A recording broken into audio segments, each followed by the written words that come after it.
नमस्कार। मैं मेघा रानी एक बार फिर उपस्थित हूँ आप सभी के समक्ष श्रीलाल शुक्ल जी का लिखा हुआ उपन्यास राग दरबारी लेकर। तो अंतिम वीडियो में हमने देखा था कि किस तरह से वैद्य जी सभी को ब्रह्मचर्य का लाभ समझा रहे थे। तो चलिए कहानी की अगली कड़ी में बढ़ते हैं। पुनर्जन्म के सिद्धांत की इजाद दीवानी की अदालतों में हुई है, ताकि वादी और प्रतिवादी इस अफसोस को लेकर ना मरें कि उनका मुकदमा अधूरा ही पड़ा रहा। इसके सहारे वे सोचते हुए चैन से मर सकते हैं कि मुकदमे का फैसला सुनने के लिए अभी अगला जन्म तो पड़ा ही है। वैद्य जी की बैठक के बाहर चबूतरे पर जो आदमी इस समय बैठा था, उसने लगभग 7 साल पहले दीवानी का एक मुकदमा दायर किया था।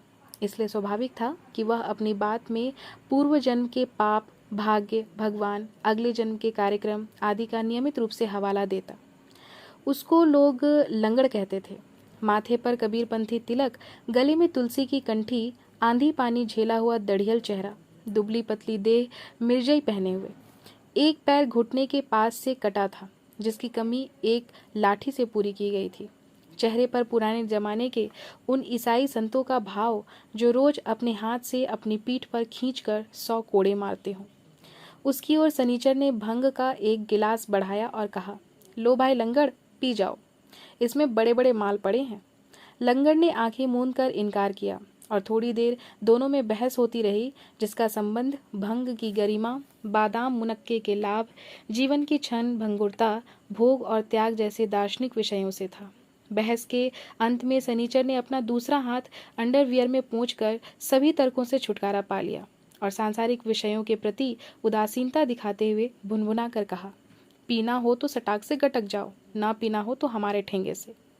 लंगड़ ने जोर से सांस खींची और आंखें मूंद ली, जो कि आत्मदया से पीड़ित व्यक्तियों से लेकर ज्यादा खा जाने वालों तक में भाव प्रदर्शन की एक बड़ी ही लोकप्रिय मुद्रा मानी जाती है।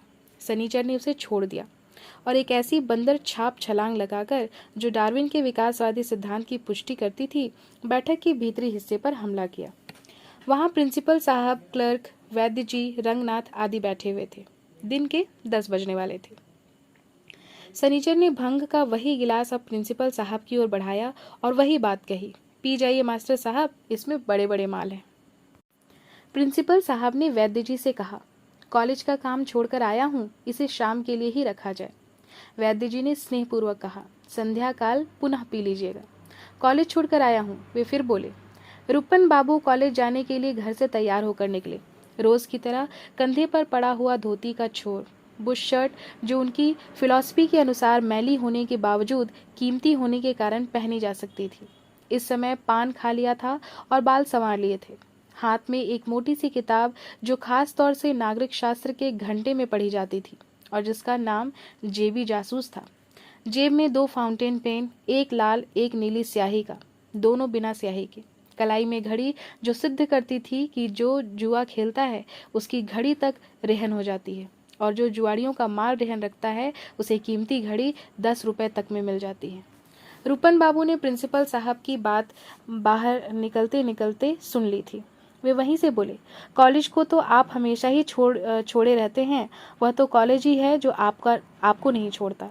प्रिंसिपल साहब झेपे, इसलिए हंसे और जोर से बोले, रूपन बाबू बात पक्की कहते हैं। सनीचर ने उछलकर उनकी कलाई पकड़ ली, किलक कर कहा, तो लीजिए, इसी बात पर चढ़ा जाइए एक गिलास। वैद्य जी संतोष से प्रिंसिपल का भंग पीना देखते रहे। पीकर प्रिंसिपल साहब बोले, सचमुच ही बड़े बड़े माल पड़े हैं। वैद्य जी ने कहा, भंग तो नाम मात्र को है और नहीं भी है। वास्तविक द्रव्य तो बादाम, मुनक्का और पिस्ता है। बादाम बुद्धि और वीर्य को बढ़ाता है, मुनक्का रेचक है, इसमें इलायची भी पड़ी है। इसका प्रभाव शीतल है, इससे वीर्य फटता नहीं, ठोस और स्थिर रहता है। मैं तो इसी पेय का एक छोटा सा प्रयोग रंगनाथ पर भी कर रहा हूँ।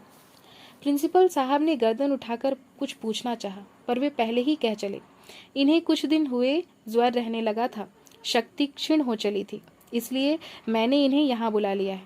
इनके लिए नित्य का एक कार्यक्रम बना दिया गया है। पौष्टिक द्रव्यों में बादाम का सेवन भी है, 2 पत्ती भंग की भी। देखना है 6 मास के पश्चात जब ये यहाँ से जाएंगे तो क्या होकर जाते हैं। कॉलेज के क्लर्क ने कहा, छछुंदर जैसे आए थे, गैंडा बनकर जाएंगे, देख लेना चाचा। जब कभी क्लर्क वैद्य जी को चाचा कहता था, प्रिंसिपल साहब को अफसोस होता था कि वे उन्हें अपना बाप नहीं कह पाते। उनका चेहरा उदास हो गया। वे सामने पड़ी हुई फाइलें उलटने लगे। तब तक लंगेड़ दरवाजे पर आ गया।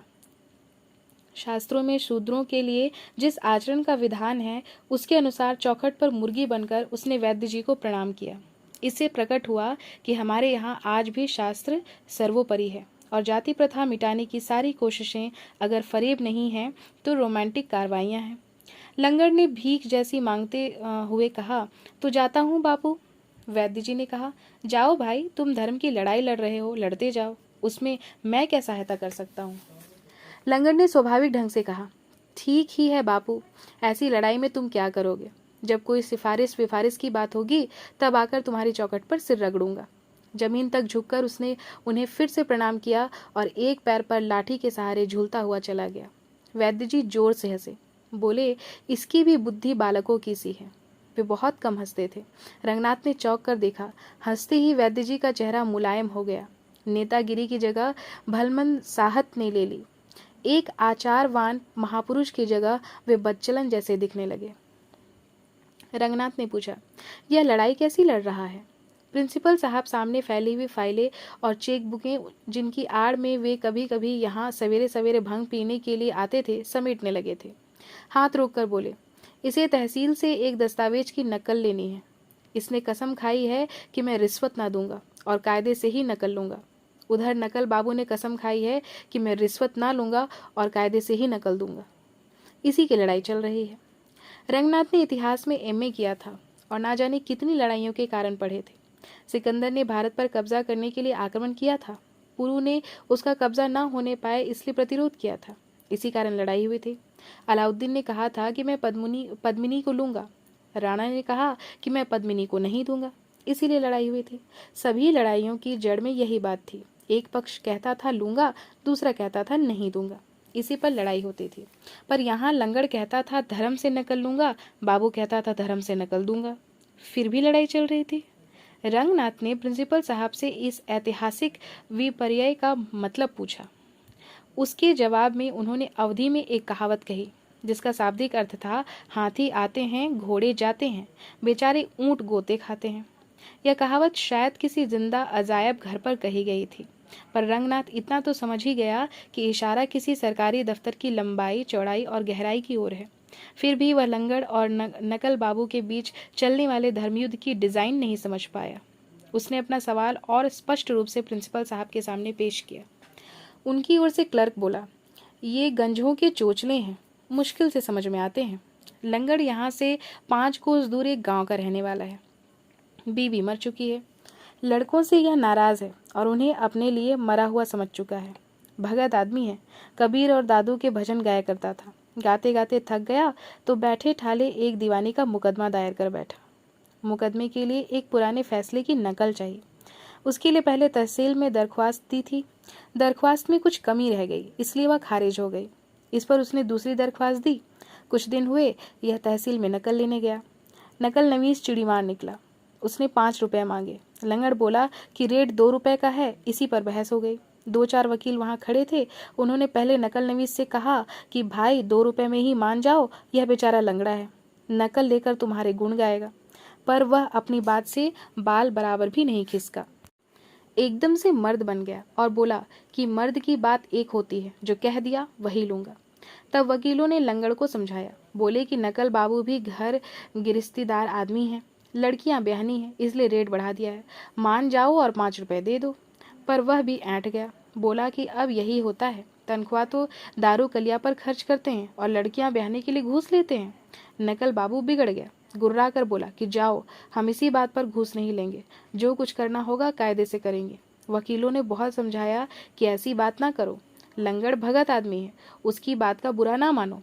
पर उसका गुस्सा एक बार चढ़ा तो फिर नहीं उतरा। सच तो यह है रंगनाथ बाबू कि लंगड़ ने गलत नहीं कहा था। इस देश में लड़कियां ब्याहना भी चोरी करने का बहाना हो गया है। एक रिश्वत लेता है तो दूसरा कहता है कि क्या करे बेचारा, बड़ा खानदान है, लड़कियां ब्याहनी है। सारी बदमाशी का तोड़ लड़कियों के ब्याह पर होता है। जो भी हो, लंगड़ और नकल बाबू में बड़ी हुज्जत हुई। अब घूस के मामले में बात बात पर हुज्जत होती है। पहले सदा काम होता था, पुराने आदमी बात के पक्के होते थे। 1 रुपया टिका दो, दूसरे दिन नकल तैयार। अब नए नए स्कूली लड़के दफ्तर में घुस आते हैं और लेन देन का रेट बिगाड़ते हैं। इन्हीं की देखा देखी पुराने आदमी भी मनमानी करते हैं। अब रिश्वत का देना और रिश्वत का लेना दोनों बड़े झंझट के काम हो गए। लंगड़ को भी गुस्सा आ गया। उसने अपनी कंठी छूकर कहा कि जाओ बाबू, तुम कायदे से ही काम करोगे तो हम भी कायदे से ही काम करेंगे। अब तुमको एक कानी कौड़ी ना मिलेगी। हमने दरख्वास्त लगा दी है, कभी ना कभी तो नंबर आएगा ही। उसके बाद लंगड़ ने जाकर तहसीलदार को सब हाल बताया। तहसीलदार बहुत हंसा और बोला कि शाबाश लंगड़, तुमने ठीक ही किया। तुम्हें इस लेन देन में पड़ने की कोई ज़रूरत नहीं, नंबर आने पर तुम्हें नकल मिल जाएगी। उसने पेशकार से कहा, देखो लंगड़ बेचारा 4 महीने से हैरान है, अब कायदे से काम होना चाहिए, इन्हें कोई परेशान ना करे। इस पर पेशकार बोला कि सरकार, यहाँ लंगड़ा तो झक्की है, आप इसके झमेले में ना पड़े। तब लंगड़ पेशकार पर बिगड़ गया। झाएं झाएं होने लगी। किसी तरह दोनों में तहसीलदार ने सुलह कराई। लंगड़ जानता है कि नकल बाबू उसकी दरख्वास्त किसी न किसी बहाने खारिज करा देगा। दरख्वास्त बेचारी तो चींटी की जान जैसी है, उसे लेने के लिए कोई बड़ी ताकत ना चाहिए। दरख्वास्त को किसी भी समय खारिज कराया जा सकता है। फीस का टिकट कम लगा है, मिसिल का पता गलत लिखा है, एक खाना अधूरा पड़ा है, ऐसी ही कोई बात पहले नोटिस बोर्ड पर लिख दी जाती है और अगर उसे दी गई तारीख तक ठीक ना किया जाए तो दरख्वास्त खारिज कर दी जाती है। इसीलिए लंगड़ ने अब पूरी तैयारी कर ली है। वह अपने गांव से चला आया है।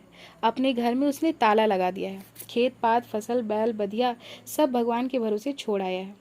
अपने एक रिश्तेदार के यहाँ डेरा डाल दिया है और सवेरे से शाम तक तहसील के नोटिस बोर्ड के आसपास चक्कर काटा करता है। उसे डर है कि कहीं ऐसा ना हो कि नोटिस बोर्ड पर उसकी दरख्वास्त की कोई खबर निकले और उसे पता ही ना चले। चूके नहीं कि दरख्वास्त खारिज हुई, एक बार ऐसा हो भी चुका है। उसने नकल लेने के सब कायदे रट डाले हैं, फीस का पूरा चार्ट याद कर लिया है। आदमी का जब कर्म फूटता है तभी उसे थाना कचहरी का मुंह देखना पड़ता है। लंगड़ का भी कर्म फूट गया है। इस बार जिस तरह से वह तहसील पर टूटा है, उससे लगता है कि पट्टा नकल लेकर ही रहेगा। रंगनाथ ने अपने जीवन में अब तक काफ़ी बेवकूफ़ियाँ नहीं की थी, इसलिए उसे अनुभवी नहीं कहा जा सकता था। लंगड़ के इतिहास का उसके मन पर बड़ा ही गहरा प्रभाव पड़ा और वह भावुक हो गया। भावुक होते ही कुछ करना चाहिए कि भावना उसके मन को मथने लगी, पर क्या करना चाहिए इसका जवाब उसके पास नहीं था। जो भी हो, भीतर ही भीतर जब बात बर्दाश्त से बाहर होने लगी तो उसने बुनबुना कर कह ही दिया, यह सब कुछ गलत है, कुछ करना चाहिए। क्लर्क ने शिकारी कुत्ते की तरह झपट कर यह बात दबोच ली। बोला, क्या कर सकते हो रंगनाथ बाबू, कोई क्या कर सकता है? जिसके छिलता है उसी के चुनमुनाता है। लोग अपना ही दुख दर्द ढोलें, यही बहुत है। दूसरे का बोझा कौन उठा सकता है? अब तो वही है भैया कि तुम अपना दाद उधर से खुजलाओ, हम अपना इधर से खुजलाएं। क्लर्क चलने को उठ खड़ा हुआ। प्रिंसिपल ने चारों ओर निगाह दौड़ाकर कहा, बद्री भैया दिखाई नहीं पड़ रहे हैं? वैद्य जी ने कहा, एक रिश्तेदार डकैती में फंस गए हैं, पुलिस की लीला अपरंपार है, जानते ही हो। बद्री वहीं गया था, आज लौट रहा होगा। सनीचर चौखट के पास बैठा था, मुंह से सीटी जैसी बजाते हुए बोला, जब तक नहीं आते तभी तक भला है। प्रिंसिपल साहब भंग पीकर अब तक भूल चुके थे कि आराम हराम है। एक बड़ा सा तकिया अपनी ओर खींचकर वे इत्मीनान से बैठ गए और बोले, बात क्या है? सनीचर ने बहुत धीरे से कहा, कोऑपरेटिव यूनियन में गबन हो गया है, बद्री भैया सुनेंगे तो सुपरवाइजर को खा जाएंगे। प्रिंसिपल आतंकित हो गए। उसी तरह फुसफुसा कर बोले, ऐसी बात है? सनीचर ने सिर झुकाकर कुछ कहना शुरू कर दिया।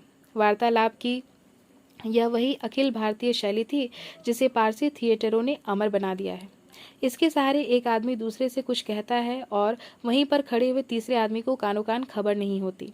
यह दूसरी बात है कि 100 गज की दूरी तक फैले हुए दर्शकगण उस बात को अच्छी तरह सुनकर समझ लेते हैं और पूरे जनसमुदाय में स्टेज पर खड़े हुए दूसरे आदमी को छोड़कर सभी लोग जान लेते हैं कि आगे क्या होने वाला है।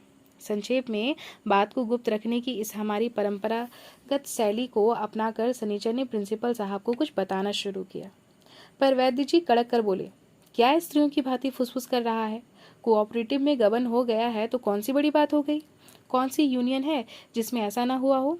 कुछ रुककर वे समझाने के ढंग पर बोले, हमारी यूनियन में गबन नहीं हुआ था, इस कारण लोग हमें संदेह की दृष्टि से देखते थे।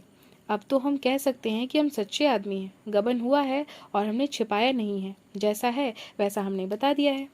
सांस खींचकर उन्होंने बात समाप्त की। चलो अच्छा ही हुआ, एक कांटा निकल गया, चिंता मिटी। प्रिंसिपल साहब तकिए के सहारे निश्चल बैठे रहे।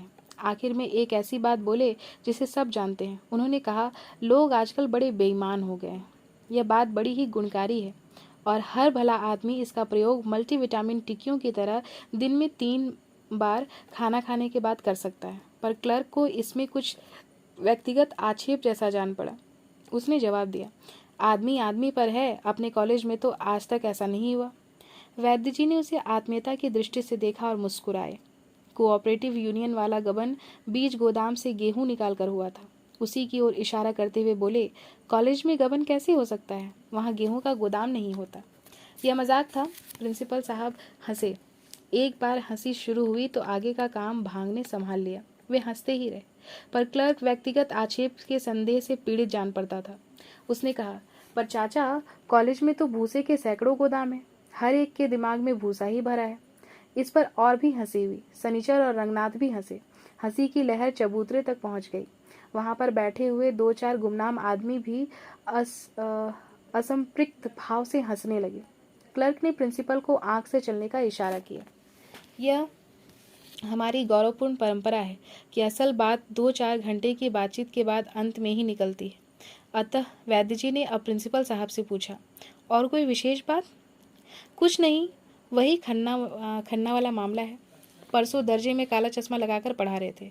मैंने वहीं खींच कर रख दिया। लड़कों को बहका रहे थे। मैंने कहा, लो पुत्रवर, तुम्हें हम यहीं घसीट कर फीता बनाए देते हैं। प्रिंसिपल साहब ने अपने ऊपर बड़ा संयम दिखाया था, पर यह बात खत्म करते करते अंत में उनके मुंह से फिक फिक जैसी कोई चीज़ निकल ही गई। वैद्य जी ने गंभीरता से कहा, ऐसा ना करना चाहिए। विरोधी से भी सम्मान पूर्ण व्यवहार करना चाहिए। देखो ना, प्रत्येक बड़े नेता का एक एक विरोधी है। सभी ने स्वेच्छा से अपना अपना विरोधी पकड़ रखा है। यह जनतंत्र का सिद्धांत है। हमारे नेतागण कितनी शालीनता से विरोधियों को झेल रहे हैं। विरोधीगण अपनी बात बकते रहते हैं और नेतागण चुपचाप अपनी चाल चलते रहते हैं। कोई किसी से प्रभावित नहीं होता। यह आदर्श विरोध है। आपको भी यही रुख अपनाना चाहिए। क्लर्क पर राजनीति के इन मौलिक सिद्धांतों का कोई असर नहीं हुआ। वह बोला, इससे कुछ नहीं होता चाचा। खन्ना मास्टर को मैं जानता हूँ। इतिहास में एमए हैं, पर उन्हें अपने बाप तक का नाम नहीं मालूम। सिर्फ पार्टी बंदी के उस्ताद हैं। अपने घर पर लड़कों को बुला बुलाकर जुआ खिलाते हैं। उन्हें ठीक करने का सिर्फ एक तरीका है, कभी पकड़कर दनादन दनादन लगा दिए जाएं। इस बात ने वैद्य जी को और भी गंभीर बना दिया, पर और लोग उत्साहित हो उठे। बात जूता मारने की पद्धति और परंपरा पर आ गई। सनीचर ने चहक कर कहा कि जब खन्ना पर दनादन दनादन पड़ने लगे तो हमें भी बताना। बहुत दिन से हमने किसी को जुतियाया नहीं है। हम भी 2-4 हाथ लगाने चलेंगे। एक आदमी बोला कि जूता अगर फटा हो और 3 दिन तक पानी में भिगोया गया हो तो मारने में अच्छी आवाज़ करता है और लोगों को दूर दूर तक सूचना मिल जाती है कि जूता चल रहा है। दूसरा बोला कि पढ़े लिखे आदमी को जुतियाना हो तो गोरक्षक जूते का प्रयोग करना चाहिए, ताकि मार तो पड़ जाए पर ज़्यादा बेइज्जती ना हो। चबूतरे पर बैठे बैठे एक तीसरे आदमी ने कहा कि जुतियाने का सही तरीका यह है कि गिन कर 100 जूते मारने चले, 99 तक आते आते पिछली गिनती भूल जाए और 1 से गिनकर फिर नए सिरे से जूता लगाना शुरू कर दे। चौथे आदमी ने इसका अनुमोदन करते हुए कहा कि सचमुच जुतियाने का यही एक तरीका है और इसीलिए मैंने भी 100 तक गिनती याद करनी शुरू कर दी है। तो इसी के साथ 5वां अध्याय यहीं पर समाप्त होता है। फिर मिलूंगी अगले वीडियो में। तब तक के लिए धन्यवाद।